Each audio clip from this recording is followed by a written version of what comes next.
Барлықтарыңызға сәлем, менің каналыма қош келдіңіздер. Бүгін сіздермен банан қосылған құймақ дайындаймыз.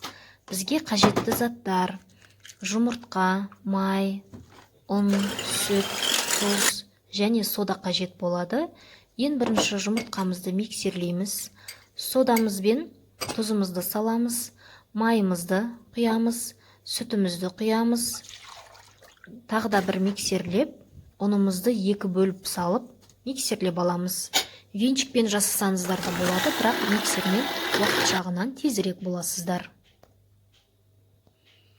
Құймақ пісіретін сковородкамызды майлап қыздырамыз. Тура видеодағыдай пісіріп шығамыз. Біздің құймақтарымыз дұрыс пісу үшін сковородкаға да байланысты, қыздар. Сіздерге бір кеңес беремін. Құймақ пісіретін сковородкаларыңызбен тек қана құймақ пісірген жөн, басқа жұмыртқа немесе басқа заттарды қуыруға кеңес бермеймін. Егер бір сковородканы сол құймаққа ғана арнап қойсаңыздар, құймақтарыңыз әрқашанда дұрыс пісетін болады, ешқандай да проблема болмайды. Және де сковородкаларыңыз сіздерге ұзақ уақыт қызмет ететін болады. Мен бұл сковородкамен тек қана құймақ пісіремін. Осындай біздің құймақтарымыз ажурный, өте жұмсақ, өте дәмді болады. Бұл рецептпен мен өзім 6 жылдан бері қолданып келемін. Менде де басында құймақтарым дұрыс шықпай, эксперимент жасап, осы бір рецептпен қазір жасаймын. Тек қана осы рецептпен жасаймын соңғы уақыттары. Барлығын тура видеодағыдай пісіріп аламыз. Байқасаңыздар, менің сковородкамның көлемі үлкендеу. Менде 12 құймақ шықты.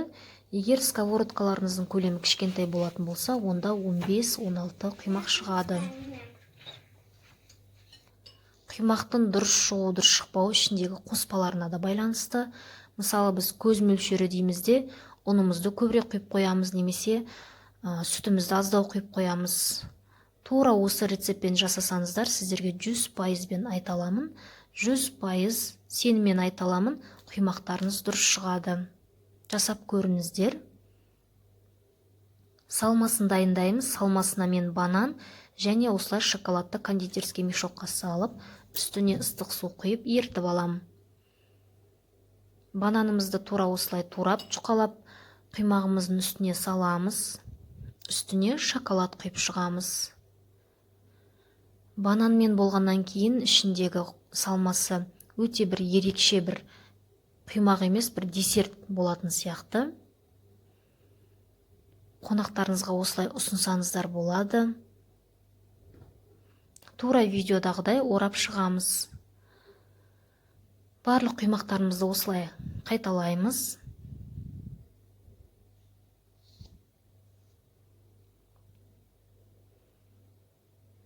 Ораймыз.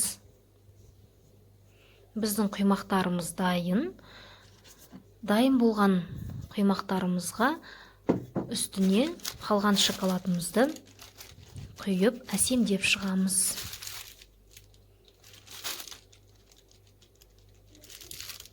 Түрі де өте әдемі көрінеді.